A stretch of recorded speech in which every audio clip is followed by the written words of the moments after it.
On se retrouve sur le plateau de Virtuality TV pour le salon Virtuality 2018 avec tous les innovateurs, les sociétés qui font l'innovation dans le domaine de la réalité virtuelle, de la réalité mixte, de la réalité augmentée.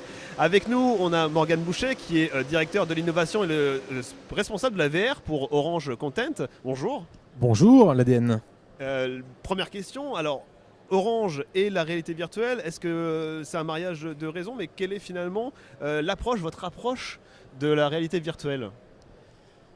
Alors, l'histoire, le point de départ de la réalité virtuelle pour Orange, en tout cas dans la partie médias et contenu, c'est de se dire que nous, notre métier, c'est au-delà de connecter les gens, c'est de les immerger dans des histoires. Parce qu'on distribue des services de contenu, de vidéo à la demande, de musique à la demande, de télévision à la demande. Il y a cette notion d'engager le public. Et à un moment donné, quand la réalité virtuelle arrive, on se dit, on peut tout à fait imaginer que demain, il y ait des services de VR à la demande. Toujours dans cette logique d'immerger un peu plus le public. Donc forcément, ça nous attire, on regarde, on explore, le groupe s'y intéresse, le département de Venture Capital, donc Orange Digital Venture, investit dans une startup qui est à la fois un studio et une plateforme.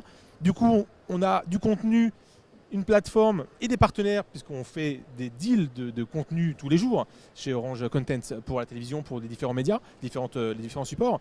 Et donc du coup, là, on se dit, on va explorer ce sujet-là, même si, en effet, il n'est pas encore grand public, mais on arrive à traduire et à analyser les projections des analystes sur ce sujet-là. Donc on sait que ça va arriver, on sait que c'est adhérent en termes de réseau, donc on explore. Avec beaucoup d'humilité parce que on voit que c'est compliqué, c'est un nouvel écosystème, c'est un nouveau format, c'est une nouvelle technologie qui est ancienne mais qui reste nouvelle, et puis c'est une nouvelle grammaire. Donc du coup, on a besoin de comprendre comment les consommateurs vont appréhender ces contenus-là. Est-ce qu'ils préfèrent la musique, la fiction, le jeu? Justement, une stratégie exploratoire, beaucoup de test and learn, je suppose. Complètement. Et quels sont les premiers engagements, les premiers enseignements plutôt que vous tirez, ou est-ce qu'il y a déjà des fils que vous commencez à tirer? Alors, ça va être assez bateau, mais des bonnes histoires. C'est-à-dire qu'on est sur une nouvelle technologie qui est complexe. Tous les auteurs, producteurs ne sont pas tous au même niveau devant cette technologie-là, qui est complexe parce que du coup, il y a cette notion de profondeur, d'immersion, mais il y a le son aussi qui est souvent été un peu le parent pauvre, et tout d'un coup la leçon il revêt une importance folle, et donc voilà, donc c'est plein d'éléments qui font que l'histoire est au cœur, mais c'est une nouvelle manière de raconter les histoires, et donc ils ne sont pas tous au même niveau. Après, sur les segments, ce qu'on voit, c'est que tous les sujets de documentaires qui vont faire rêver par rapport à des choses réelles qu'on ne peut pas avoir au quotidien, on voit une vraie appétence par rapport à ça. Ça, c'est un segment. Le côté un peu documentaire où j'aimerais être en haut du Mont Blanc et je sais que je ne le ferai jamais ou je vais avoir du mal à le faire. Et puis après, à l'opposé, alors je passe le jeu parce que c'est une évidence. Le jeu, sur cette cible-là, plutôt millennials, plutôt jeunes, le jeu, c'est central. Et puis après, il y a tous ces nouveaux sujets immersifs qui sont autour de la fiction, où là, on voit des nouveaux studios, des nouvelles grammaires autour de la fiction, qui mixent la prise de vue réelle avec de la prise de vue CGI, donc pas de prise de vue, mais de la création en 3D, où là, il y a plein de choses aussi qui intéressent le public. Donc aujourd'hui, on est encore en train de comprendre et analyser tous ces usages-là. De nouvelles expériences à venir. Orange Contenu, c'est aussi une plateforme, une stratégie finalement de plateforme. Comment on alimente une plateforme, une banque de VR? Est-ce que c'est compliqué? Est-ce qu'il faut aller chercher des accords, des partenariats? Comment ça se passe? Alors oui, complètement.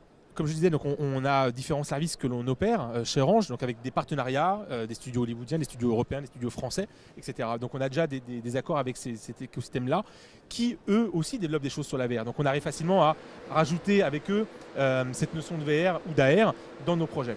Et puis il y a, comme c'est un nouvel écosystème, aussi des nouveaux studios qui arrivent. Et ceux-là, il faut aller à leur rencontre parce qu'on ne les connaît pas tous. Et donc venir à Virtuality, typiquement, c'est un moyen de les rencontrer. Ils sont là, ils sont en train de faire des démos. Donc voilà, donc c'est aussi un moyen d'aller toucher ces publics-là, ces nouvelles startups. Start-up parce que pour moi ils sont à la frontière entre la start-up et la production.